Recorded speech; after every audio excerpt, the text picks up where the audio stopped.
So yun, good morning guys. So meron tayong tanggap ngayong Vivo. So ang problem nito ganito. On and off lang siya, on and off. So, ayan. Try natin magawa ngayon kasi maaga pa naman. So, ito muna unahin natin. Vivo cellphone. Ayan. On and off lang siya. So, try natin magawa. Ayan o.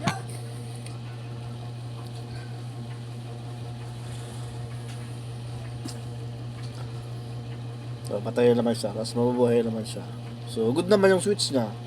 So, buksan natin yung cellphone. So, good naman yung switch niya. Naman siya. Nagbabounce naman siya. Yun o, nagbabounce naman siya.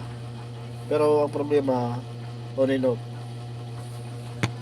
So, yan. Buksan na natin.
So, try natin yung yung madalas na sira na ganito.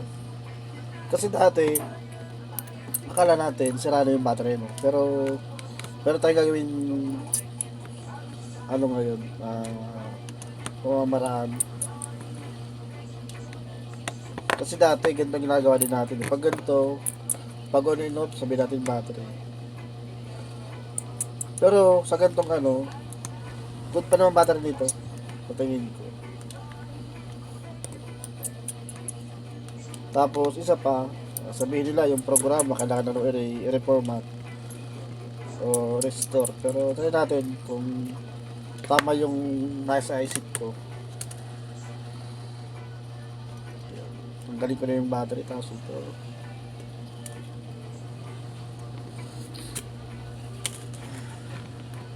So yun, nakasell pa yung battery niya. So ibig sabihin, bago bukas pa lang tayo. Tayo pala ito ang una magbubukas nito. Yan, nakaano pa. Nakasell pa. So ganito, matigas bagas.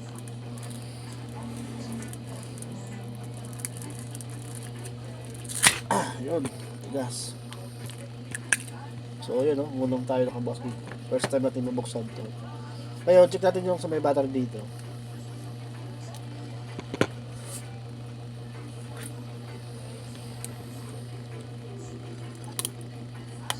Tanggalin natin itong tape. Ang tawag dito sa sa iba, Kapton tape. Tawag sa amin sa company dati sa company. Ang tawag dito ay Kapton tape. Ang iba naman thermal tape. Pero may iba naman tawag eh. So okay lang yan.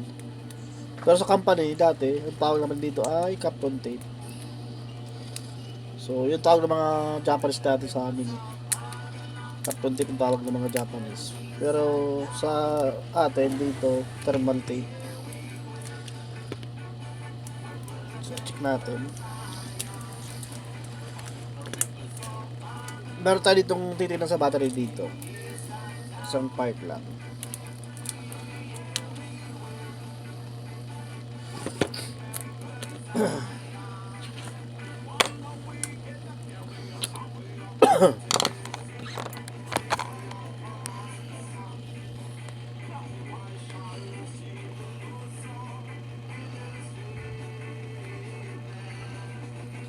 So, yun. Kita ba? So, ito yung igagawa natin ngayon ng paraan.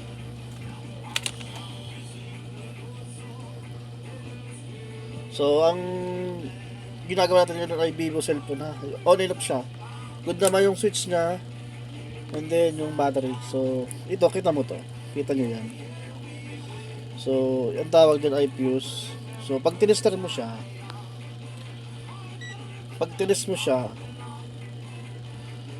good, di ba? Natunog siya, good. Ibig sabihin, good dyan. Pero once na may supply na kasi ito, galing dun sa board, dito, ang resistance nito, nataas. Kaya ang nangyari dyan, nagkakat yan. Kaya nawawala yung sustain ng supply dito sa battery. Kaya ang nangyari dyan, on and off yung phone natin. Akala natin sara yung battery. Pero, ito yung may problema dito. Itong fuse na battery nito. Kasi once na may supply kasi ito, ang resistance nito nataas, masyadong mataas ang resistance. So ibig sabihin, pag tumas ang resistance nito, nagkakat na yan sa loob. Kaya nawawala yung connectivity dito sa battery terminal niya. Kaya nag-on and off yung cellphone natin. So ngayon gagawin natin yan, i-jumper natin to, yung fuse na yan, jumper natin. Gagamit lang tayo na maliit na wire. So yun, gamit tayo ng gantong kaliit na wire lang. Maliit lang.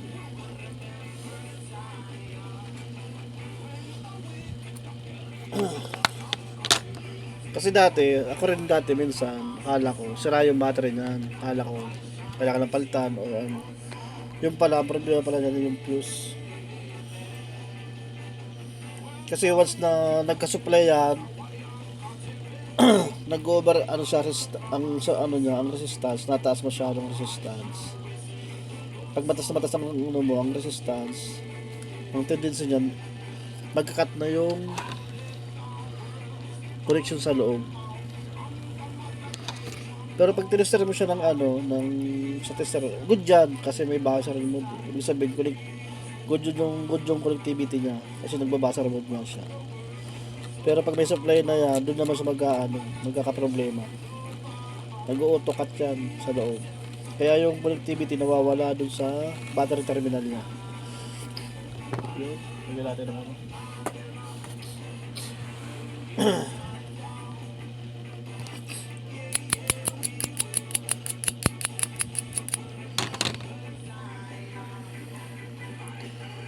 Tingnan natin.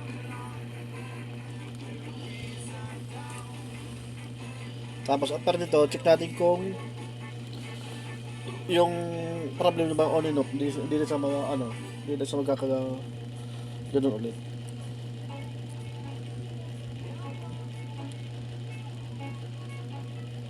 Ako dito, pag ganito ang ginagawa ko, hindi ko sinatanggal yung fuse. Diyan ko na yan, hindi ko natanggal. Ang ginagawa ko dyan, ginadyamparan ko na lang siya ng wire na maliit.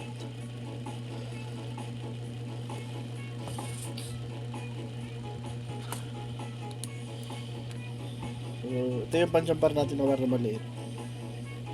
Pag mo tanggal yung fuse, pwede naman yan na dyan lang naman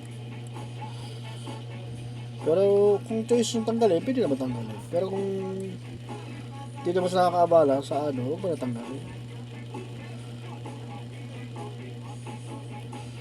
May sira ba ang cellphone mo? O nagtatag biglang ng ko? Computer mo ba'y naghang di na umaandar? Huwag kang mag-alala, may sagot na dyan. Kalimutan ang stress, huwag na mag-isip. Andito na ang solusyon, mabilis at legit. N2 one-stop shop prepper. Lahat ng sira kayang ayusin yan. Cellphone, laptop, pati na computer, sigurado kang aayos, no pressure. N2 one-stop shop prepper. Serbisyo ay subok, di ka mapapahamak. Affordable price, quality ang katapat. Sa N2 Shop, panalo ka dapat.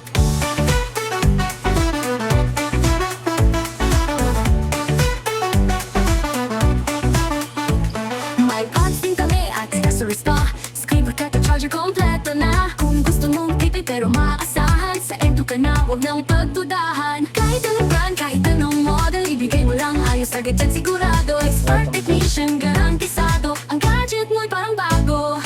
N2 one-stop shop prepper. Saan ka pa pupunta? sure kang the best.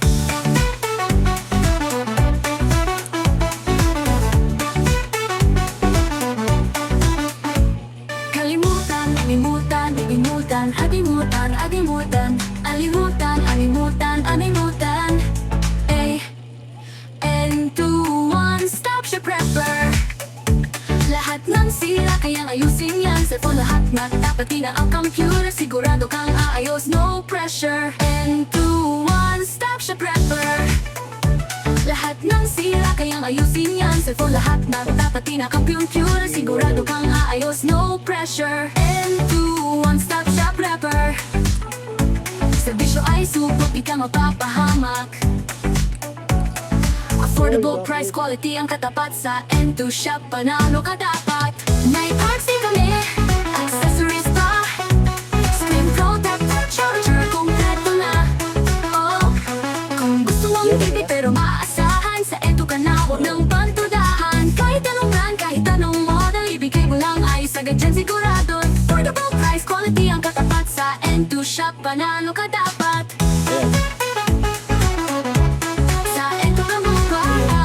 Natin yung okay na yun. Balik ko lang May yung parts din kami, accessories.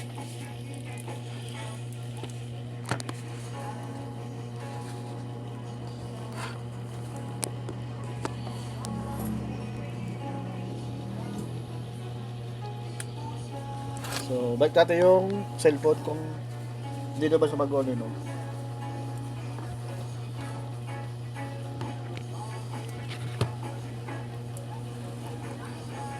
Hero musical.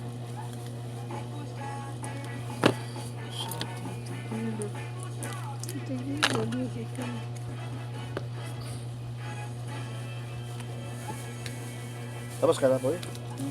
Tapos na?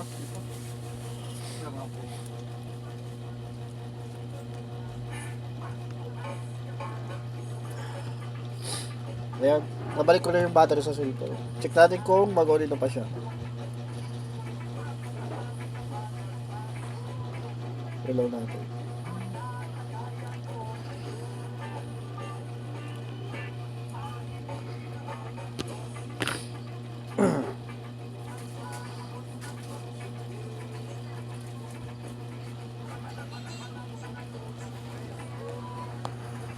Wait natin.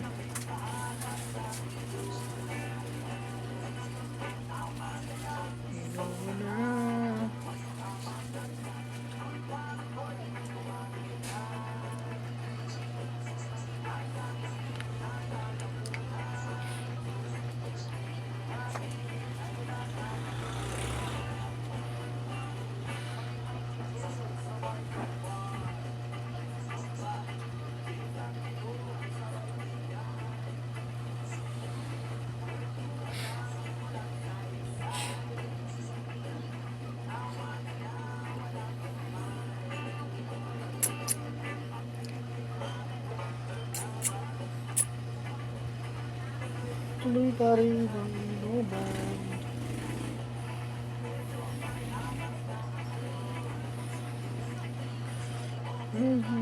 Pahiro tayo. Inuman na.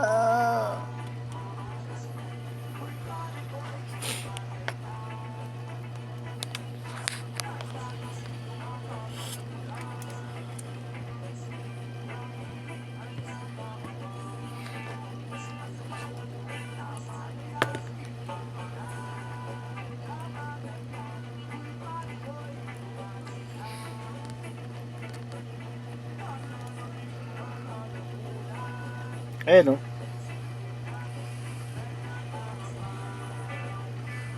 Diba?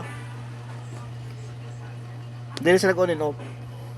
Saka nagdiretso na mag-on yung cellphone. Diba? Kasi dati, akala ko na kasi dati, mga ganito kasi dati. Pag mga ganitong problema, akala ko switch or yung battery. Pero, yung pala, good pa yung battery natin. Yun lang ang naging problema niya. Kasi, ang simple na lang naman ang explanation niyan. Pag tinester mo talaga siya, meron siyang buzzer mode, meron siyang tunog. So, pag may tunog, ibig sabihin nun, good yung fuse. yung if or if yung if 1. Pero once na may supply na yung 5 volts ng battery, pag nag-charge na tayo or kinabit natin dun sa mainboard yung battery, nag-aano siya, nag-over ano siya, resistance. Pag malakas ang resistance, pag malaki, pag tumas ang tumas yan, ang tendency niya, nagkakat yung terminal dun sa loob ng fuse. Kaya, ang nangyayari yun, on and off, on and off, on and off. Pero, ayan, sa itong patunay na good pa yung battery natin.